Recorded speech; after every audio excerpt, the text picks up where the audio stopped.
A ver, en la ciencia, a veces las historias más potentes no son las de tener razón a la primera, ¿eh? Son las que cuentan cómo una idea preciosa, una hipótesis que parece perfecta, se da de bruces con la realidad, con los datos. Pues bien, esta es una de esas historias. Todo esto arranca con una ambición, pero una ambición brutal. La idea no es solo calcular cosas, no, que va. Es intentar trazar el mapa oculto del universo de los números, encontrar esas reglas secretas que ponen orden en lo que parece un caos total.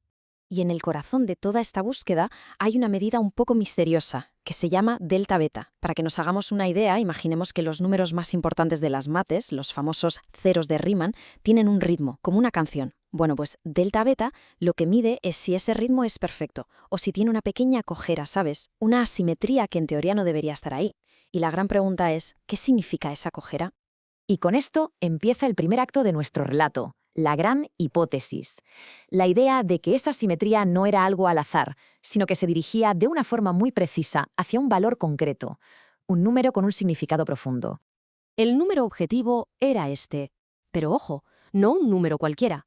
Es la inversa de la constante E, un número que está literalmente por todas partes en la naturaleza. Aparece en el crecimiento de las poblaciones, en la desintegración radioactiva, vamos, uno de los pilares de la matemática y la física.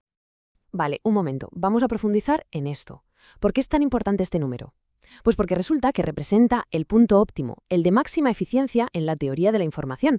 Si se demostraba que esta simetría matemática convergía a 1 partido por e, significaría que el comportamiento de unos números súper abstractos está conectado de alguna manera con las leyes de la física. Sería un hallazgo monumental, pero claro, una idea, por muy elegante que sea, tiene que sobrevivir al juicio de la evidencia. Y así llegamos al segundo acto, un experimento masivo, analizando más de 2 millones de ceros de Riemann para ver, de una vez por todas, qué decían los datos. Pero antes de lanzarse a la prueba, había que hacer algo crucial, un acto de honestidad científica. Se hizo lo que llamaron una cirugía del sistema. O sea, se reinició todo desde cero, se limpió todo el ruido y se aseguró que los datos fueran puros, de una fuente fiable y aceptada por todos. Era fundamental para que el resultado fuese el que fuese, no tuviera discusión. Y aquí los tenemos, los resultados. Lo que contaron los datos. Fijaos en la tendencia, que es muy interesante. Con 1000 ceros, el valor es 0,375, muy, muy cerca del objetivo. La cosa pintaba bien, ¿verdad? Parecía que la hipótesis se confirmaba. Pero, a medida que se añaden más y más datos, el número, en lugar de quedarse ahí, empieza a caer. Y sigue cayendo. Y sigue. Y esto nos lleva al gran giro de la historia.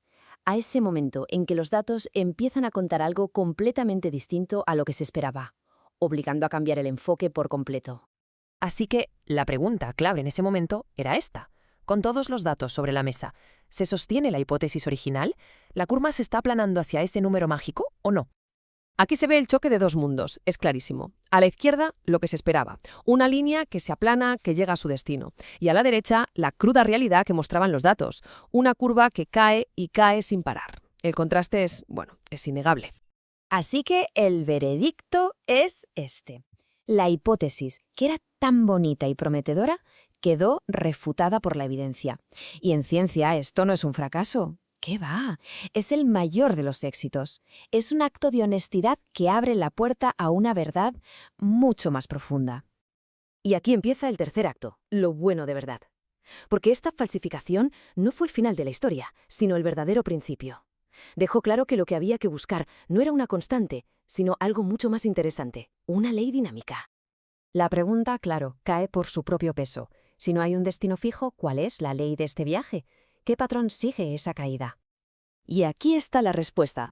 No es una constante, es una ley de escala. La asimetría decae, sí, pero lo hace de una forma predecible, elegante. Es un poco como el sonido de una campana cuando deja de sonar. Al principio el sonido baja muy rápido, pero luego el descenso se va haciendo cada vez más lento, siguiendo una curva matemática muy concreta.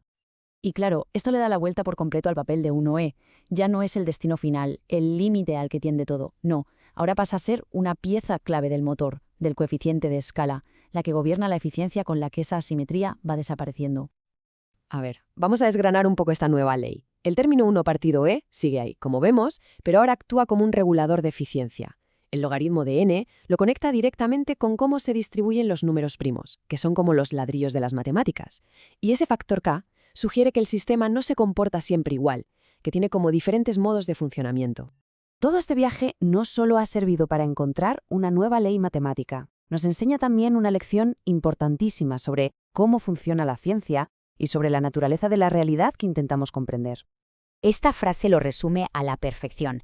La falsificación no fue un error, fue una corrección de rumbo, una muy necesaria. Fue el momento en que se dejó de buscar una respuesta sencilla para encontrar una estructura mucho más rica, mucho más dinámica. Y terminamos con esta idea que es para darle unas cuantas vueltas. Quizás la lección más profunda de todo este análisis es que el objetivo no siempre es encontrar un número quieto, un destino final. Quizás lo que de verdad importa es descubrir la función, la ley de escala, el proceso vivo que nos cuenta cómo evoluciona y cómo respira el universo matemático.